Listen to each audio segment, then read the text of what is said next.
পৃথিবীতে সবচাইতে নিশ্চিত বিষয় হচ্ছে মৃত্যু। অথচ এই মৃত্যু নিয়ে ভাবার একদমই সময় নেই কারো হাতে। আর সবচাইতে অনিশ্চিত বিষয় হচ্ছে মৃত্যুর সময়। আমাদের কখন কার মৃত্যুবরণ হবে একমাত্র আল্লাহই ভালো জানেন। অথচ ক্ষমতালোভী কিছু মানুষ দুনিয়ার লোভ লালসায় এতটাই মগ্ন হয়ে গিয়েছেন, মায়ের বুক খালি করতে বিন্দু মাত্র চিন্তা করেন না, গুলি করে দিতে পারেন নির্দ্বিধায়।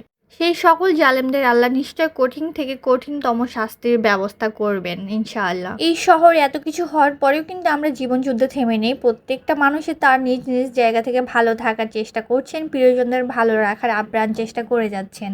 সো হ্যালো এভরিওয়ান, আসসালামু আলাইকুম। কেমন আছো সবাই? আশা করি সবাই ভালো আছো, সুস্থ আছো। সুরেনিয়াস ফ্যামিলি ব্লগে সবাইকে স্বাগতম জানিয়ে শুরু করছি আজকের ব্লগটি। সকাল থেকে আজকের ব্লগটি আমি শুরু করছি। আমার যে সকল মিষ্টি আপু এবং ভাইয়ার এই মুহূর্তে আমার ভিডিওটা ওয়াচ করছো, প্লিজ একটা লাইক করে দিও, একটা কমেন্ট করে দিও যদি ইচ্ছে করে। আর যারা প্রথমবার আমার চ্যানেলটা ভিজিট করছো, যদি মন চায় একটু সাবস্ক্রাইব করে দিয়ে আমার পাশে থেকে যেও। দেশের বর্তমান পরিস্থিতিতে কেমন আছো এটা জিজ্ঞেস করাই যেন লজ্জাজনক একটা ব্যাপার হয়ে গিয়েছে। তবুও ভালো থেকো বা ভালো আছে এগুলো আমাদের সবসময় বলতে হয়, কারণ আল্লাহর শুকরিয়া আদায় করতে হয় যে কোনো পরিস্থিতিতে, যে কোনো সময়।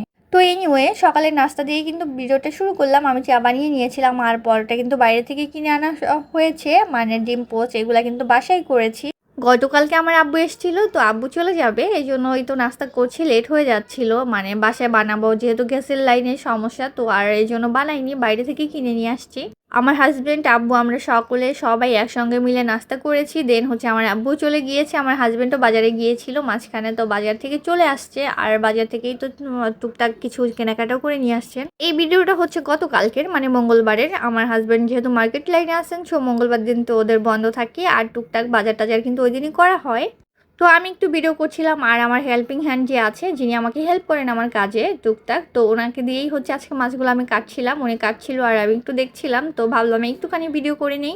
তো ওনার সাথে বসে বসে মানে আপার সঙ্গে কথা বলছিলাম আর আমি একটু ভিডিও করছিলাম। তো নর্মালি হচ্ছে আমি মাছটা খুব একটা ভালো কাটতে পারি না, যেহেতু কাটার অভ্যাস নেই। তবে চেষ্টা করলে যে পারবো না একদমই কিন্তু তা নয়, পারি, তবে আমার বটিটা একদমই ধার নেই। আর যেহেতু আমার হাজব্যান্ড বাজার থেকে আসছে, সঙ্গে সঙ্গেই কিন্তু আমার হচ্ছে হেল্পিং হ্যান্ড যে উনি চলে আসছে, তো আর হচ্ছে আমি কাটছি না, ওনাকে দিয়েই কাটাচ্ছি। মানে গত মঙ্গলবার যে বাজার করা হয়েছিল তখন হচ্ছে মানে আপা বলতেছিলেন যে আপনি বাসায় নিয়ে আসতেন, আমি কেটে দিতাম, বাইরে থেকে তো টাকা দিয়ে কেটে নিয়ে আসতে হয়। তো আমিও ভাবলাম কেন না ওনাকেই তো দিতে পারি, ওই যেই টাকাটা বাইরে থেকে কেটে নিয়ে আসি ওই টাকাটা তাকে দিলে তার হাত খরচটা হয়ে যায়, এইসব ভেবেই কিন্তু কিনা। আর মাছগুলো কিন্তু খুব একটা তাজা ছিল না, আবার নরমও ছিল না, মোটামুটি ছিল, তো এই জন্য তাড়াতাড়ি কেটে নিয়েছি। আর এদিকে হচ্ছে খাসির কলিজা, তারপরে হচ্ছে ফ্যাফসা এগুলা ছিল। তো আজকে এগুলা দিয়ে সুন্দর মজার একটা রেসিপি তোমাদের সঙ্গে শেয়ার করব। মানে খাসির কলিজা ফ্যাফসা এগুলো হচ্ছে আজকে রান্না করব, কারণ আমার বেবিটা আজকে পোলাও ভাত খেতে যাচ্ছে। তো ভাবলাম এটাই টাটকা টাটকা করে দেই, ফ্রিজে রেখে খাওয়ার স্বাদটাই কিন্তু অন্যরকম, আর সরাসরি কিনে এনে খাওয়ার মজাটাই কিন্তু অন্যরকম। ইদানিং আমার বাচ্চাটা পোলাও ভাত খেতে বেশ পছন্দ করে, ও তো পোলাও ভাত বলতে পারে না, বলে পিলো ভাত খাওয়াও আমাকে। তো আজকে ওর জন্য আমি একটু পিলো ভাত রান্না করবো। আর এদিকে ছোট ছোট করে কেটে নিয়েছি কলিজা ফ্যাপসা ট্যাপসা যা ছিল আর কি। তো আমি আপাকে দেখাই দিচ্ছিলাম যে এভাবে কেটে দেন, আমি একবারে সিদ্ধ করে ওয়াশ করে নিব যাতে তখন আর কাটতে না হয়। তো উনি আমাকে ওই রকম করেই কেটে দিচ্ছিলেন, আমি যেভাবে বলে বলে দিচ্ছিলাম। সব কিছুর মধ্যে আসলে আমাদের পেটের দায়ে তো অনেক কিছু করতে হয়, আমরা কিন্তু একদমই থেমে নেই। তারপরও মাঝে মধ্যে মানে ইচ্ছাই করে না ভিডিও আপলোড করি। আমার পেজে কিন্তু একদমই টোটালি আমি কাজ করি না, মানে আমার ফেসবুক পেজে। দেশের পরিস্থিতি এরকম হওয়ার পর থেকে কোঠা আন্দোলন মানে যখন থেকে হয়েছে, দেশের চলমান অবস্থা খারাপ, তখন থেকে কিন্তু আমার পেজে কাজ করা বন্ধ করে দিয়েছি, একদমই কোনো ভিডিও আপলোড করতে মন চায় না। তবে নেটওয়ার্ক দেওয়ার পর থেকে ইউটিউবে যেহেতু আমি একদিন পর পর ভিডিও দিই, তো মাঝে মধ্যে একটু ভিডিও না করলেও দেখা যায় ভালো লাগে না, সময় কাটে না। আর ফেসবুক টোটালি কিন্তু আমি এখন ইউজই করি না, মাঝে মধ্যে ভিপিএন দিয়ে একটু চালাই, তারপরেও আবার ওটা অফ করে দেই। এত শত নিউজ ফিড দেখলে একদমই ভালো লাগে না, মন খারাপ হয়ে যায়, তাই আর কি একটু লুকিয়ে থাকার চেষ্টা করি সব কিছুর আড়ালে, যাতে নিজেকে একটু ভালো রাখতে পারি। বাট দিন শেষে কিন্তু সেটা একদমই সম্ভব হয় না। তো এখানে হচ্ছে মুরগি ছিল, তো মুরগিগুলোও আপাকে দিয়ে আমি কেটে নিয়েছি। উনি আমাকে ভাগ ভাগ করে দেখাই দিচ্ছিল কতটুকু করে রাখবে, তো আমি বললাম আপনি হচ্ছে প্যাকেট করে রাখেন, দেন আমি যখন খাবো তখন আমি আমার মন মতো নিয়ে নিব। আর কিছু কাঁচামরিচও ছিল, তো উনি আমাকে কাঁচামরিচেরও বোটাগুলো ফেলে দিচ্ছে আর আমি বসে বসে তো গল্প করছি। যাই হোক, সব কিছু গুছানো কিন্তু হয়ে গিয়েছে, আমি কাটাকুটা করে নিয়েছি। আর এদিকে ফ্যাপসাটাই তো ফ্যাপসা কলিজা একসঙ্গেই আছে, সিদ্ধ করে নিব। আমি সামান্য হলুদের গুঁড়া দিয়ে সিদ্ধ করে নেব এটা। আর এটা কিন্তু খুব ভালোভাবে সিদ্ধ করতে হবে, কারণ আমরা অনেক সময় একটা কাজ করে থাকি, ছাগলের মানে কলিজা তারপরে ফ্যাপসাগুলো রান্না করলে অনেকেরই আমি দেখেছি একটা গন্ধ বের হয়, কেমন মানে বোঝা যায় যে এটা ছাগলের। বাট এই পদ্ধতিতে রান্না করলে কিন্তু একদমই বোঝা যাবে না এটা ছাগলের। তো এটাকে আমি মোটামুটি করে কিন্তু সিদ্ধ করে নিয়েছি, বাট আরও 15-20 মিনিটের মতো আমি সিদ্ধ করব। আর সিদ্ধ করার সময় আমি যেহেতু হলুদ দিয়েছি, তবে একটু হালকা লেবুর রস আপনারা দিয়ে দিতে পারেন, তাহলে কিন্তু ভিতরে যে রক্ত পানিগুলো থাকে কলিজার ভিতরে, ফ্যাপসার ভিতরে, ওইগুলো একদম সব কিছু বের হয়ে যায়।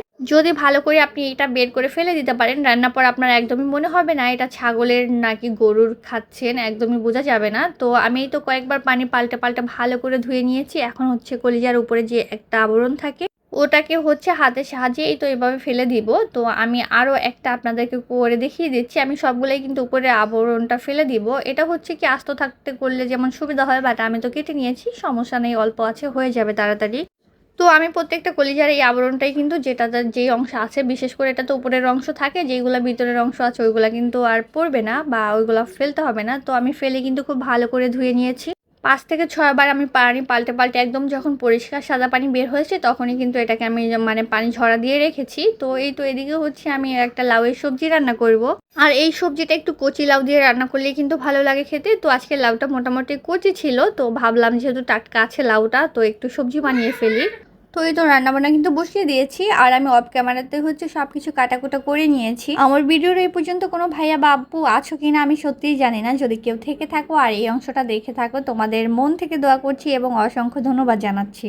আর যারা লাইক করতে ভুলে গিয়েছো প্লিজ একটা লাইক করে দিও, যদি ইচ্ছা করে একটা কমেন্ট করো। আর যারা প্রথমবার আমার চ্যানেলটা ভিজিট করছো একটু সাবস্ক্রাইব করে দিয়ে আমার পাশের থেকে যেও। সবাইকে আবারও অসংখ্য ধন্যবাদ। তো আমি লাউটা ভালোভাবে কষিয়ে নিয়েছি, আর মোটামুটি কিন্তু টাটকাই ছিল লাউটা, তো এই জন্য ভাবলাম এইভাবে সবজিটা বানিয়ে নেই। আর এই সবজিটা খেতে কিন্তু বেশ ভালো লাগে। এটা হচ্ছে আমি বানিয়েছি, একটু হলুদের গুঁড়া দিয়েছি, একটু মরিচের গুঁড়া, একটু ধনিয়ার গুঁড়া, আর অবশ্যই ভাজা জিরার গুঁড়া এটাতে দিতে হবে, তাহলে কিন্তু এটা টেস্টটা অনেকটাই বেশি সুন্দর আসে। তো আমার কিন্তু ফাইনালি সবজিটা রান্না হয়ে গিয়েছে। এখন হচ্ছে আমি খাসির কলিজা আর ফ্যাপসা রান্না করব, মানে ভুনা করব। আর আমি কিভাবে কোন কোন টিপস ফলো করে রান্না করি তোমাদের সঙ্গে শেয়ার করব। আশা করছি এই পদ্ধতিতে রান্না করলে তোমাদের অবশ্যই ভালো লাগবে খেতে, আর একটু অন্যরকম ফিল হতে পারে। তো এই তো আমি পেঁয়াজটা একটু ভেজে নিচ্ছি, আর এটার সঙ্গে আমি হচ্ছে দারচিনি, এলাচ এগুলো দিয়ে দিয়েছি, লবঙ্গ, পরিমাণ মতো হলুদের গুঁড়া, জিরার গুঁড়া, আর হচ্ছে ধনিয়ার গুঁড়া দিয়ে নিয়েছি, একটু মরিচের গুঁড়াও দিয়েছি, অল্প দিয়েছি যেহেতু আমার বেবি খাবে। আর হচ্ছে শুকনো মশলাগুলো তো পড়ে যাবে, এটার জন্য একটু পানিও দিয়ে দিয়েছি। এখন হচ্ছে বাটা মশলাগুলো অ্যাড করে নিব। এখানে হচ্ছে আদা বাটা আর রসুন বাটা আমি অ্যাড করে দিয়েছি। দেন হচ্ছে এখানেই হচ্ছে একটা টিপস, সেটা হচ্ছে মশলাটাকে যত ভালোভাবে কষিয়ে রান্না করবা ততই কিন্তু খেতে মজা লাগে, আর এটা কিন্তু আমরা প্রত্যেকেই জানি। তো আমিও কিন্তু সেই পদ্ধতিতে রান্না করছি, একদম পুরো মশলাটাকে অনেকক্ষণ ভালো করে রান্না করেছি, কষিয়ে একদম পুড়তে দেইনি, মানে অল্প আঁচে এটাকে কষাইলে সব থেকে ভালো হয়। কারণ বেশি আঁচে রান্না করলে মশলাটা একটু লালচে হয়ে যায়। আর যেহেতু কলিজা ভুনা করছি, তো কলিজাটা তো একটু কালচে টাইপের তোমরা জানোই, আর মশলা যদি লালচে হয় তাহলে কিন্তু পুরো তরকারি কালারটাই কালো কালো লাগবে দেখতে। তাই মশলাটাকে একটু সাবধানে কষাতে হবে যাতে একদম কালারটা ঠিক থাকে আর খুব ভালো করে মানে কষানো হয়ে যায়। তো আমি তো কলিজা ফ্যাপসা দিয়ে দিয়েছি, এখন এটাকে একটু ঢাকনা দিয়ে ঢেকে ঢেকে কষিয়ে নেব 2-3 বার পানি পাল্টে পাল্টে। তো আমার কিন্তু 80% মতো কুক হয়ে গিয়েছে, কারণ আমি 2-3 বার পানি দিয়ে এটাকে কষিয়ে নিয়েছি। আর যেহেতু আলু দিব, তো এখানে এই পর্যায়ে হচ্ছে আমি আলুটাও কুক করে নেব, মানে এটার সঙ্গে কষিয়ে নেব 10 মিনিটের মতো।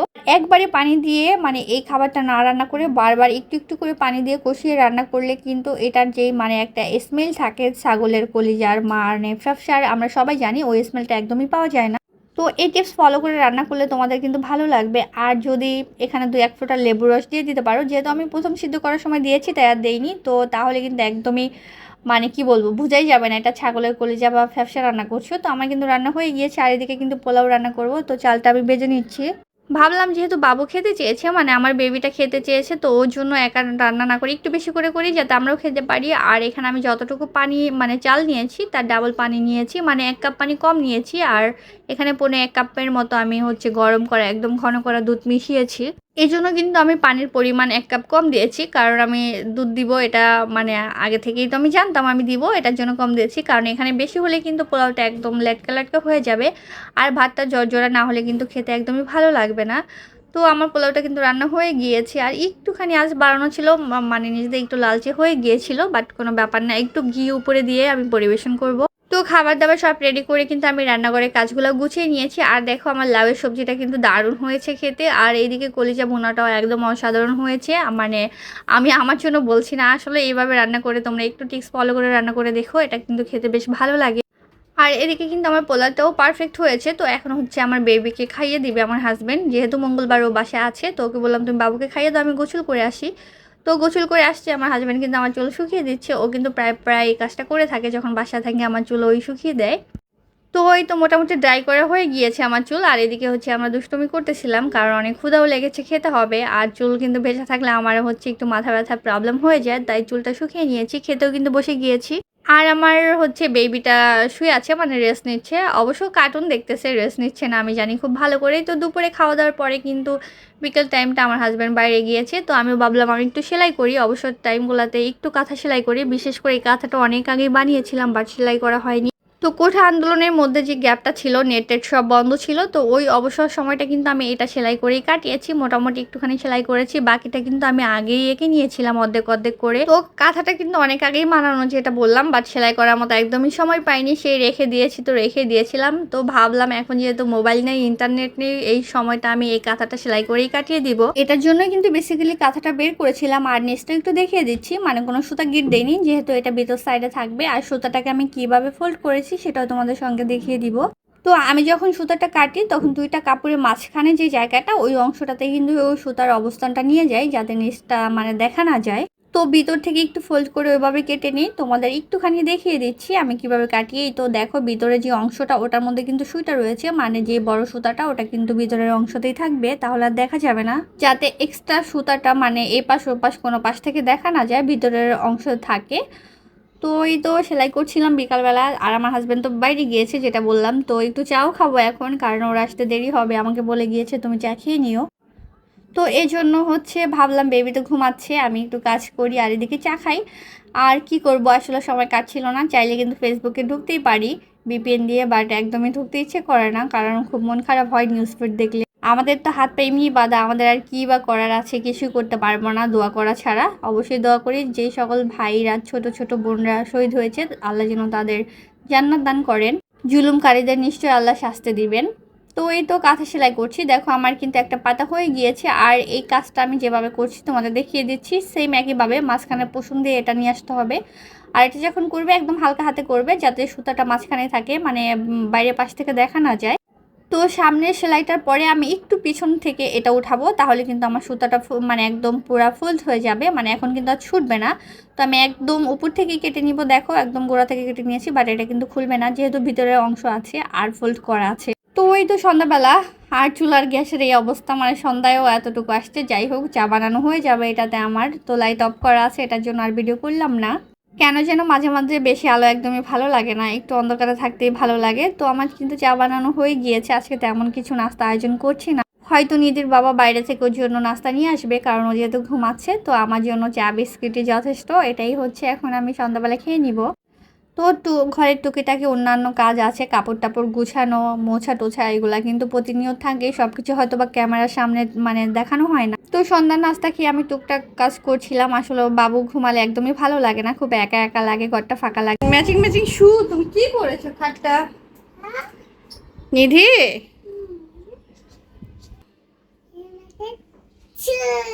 তুমি যে কি করেছো বাবা খাটটাকে এলোমেলো করে?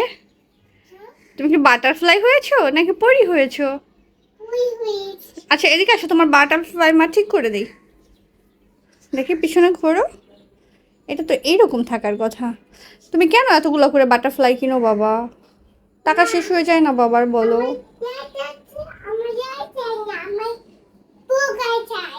যাই হোক, এই তো আমার ছোট্ট সোনাটা বাটারফ্লাই হয়েছে।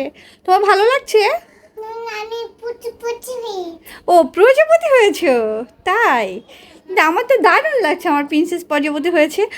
আমি কিন্তু আমার প্রিন্সেসের চুলটাও কেটে দিয়েছিলাম এই কয়েকদিন। আমার প্রিন্সেস যেহেতু বাইরে যেতে পারেনি, চুলটা বড় হয়ে গিয়েছিল, এই তো আমি কেটে দিয়েছি না মাম্মি? তোমার পছন্দ হয়েছে? আচ্ছা তুমি খেলা করো, মামি তোমার জন্য খাবার বানাই। ওকে মা।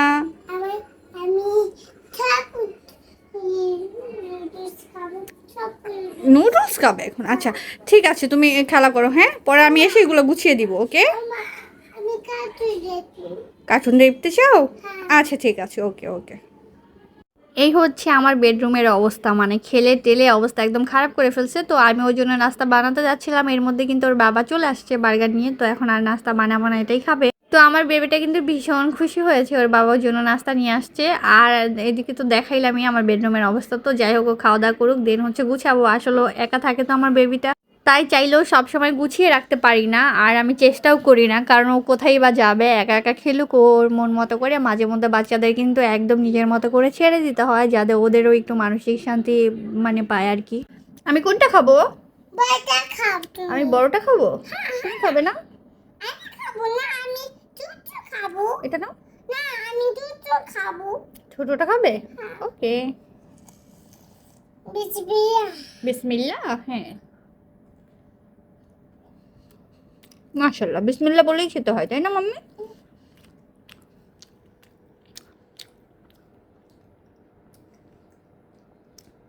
আমরা মামিয়ে তো খাচ্ছি, আমার বেবি কিন্তু ভীষণ খুশি হয়েছে, যেটা বললাম। তো মাশাল্লাহ, ও কিন্তু কথা শুনে। তো এই তো এদিকে টিস্যু নিয়েছে, মানে ওর টিস্যু লাগবে, আমারও লাগবে। আমি কিন্তু ভুলেই গিয়েছিলাম, বাট আমার বাবুটা মনে করিয়ে দিল, মামি টিস্যু নিয়ে বসো, টিস্যু লাগবে আমার। এনিওয়ে, তো এদিকে খাচ্ছিলাম আর ওর বাবার সঙ্গে কথা বলছিলাম যে বাইরের কি অবস্থা একটু বলো। আসলে ভালোই লাগে না, নিউজে তো আমরা সবকিছু দেখতে পাই না। তো ওর বাবা থেকেই আমি একটু খবর নিয়ে থাকি বাইরের সম্পর্কে আর কি, যেহেতু বাইরে যাওয়া হয়, আমার তো আর খুব একটা বাইরে যাওয়া হয় না। তো আমাদের রাত দিন কিন্তু এভাবেই চলছে। তোমাদের কার কেমন যাচ্ছে কমেন্ট করে জানাতে পারো। সবাই ভালো থেকে সুস্থ থেকো। আজকের ভিডিওটা আর বড় করবো না, এখানেই শেষ করে দিব। সবার জন্য অনেক অনেক শুভকামনা থাকবে, আমাদের জন্য দোয়া করো। আল্লাহ হাফেজ সবাইকে।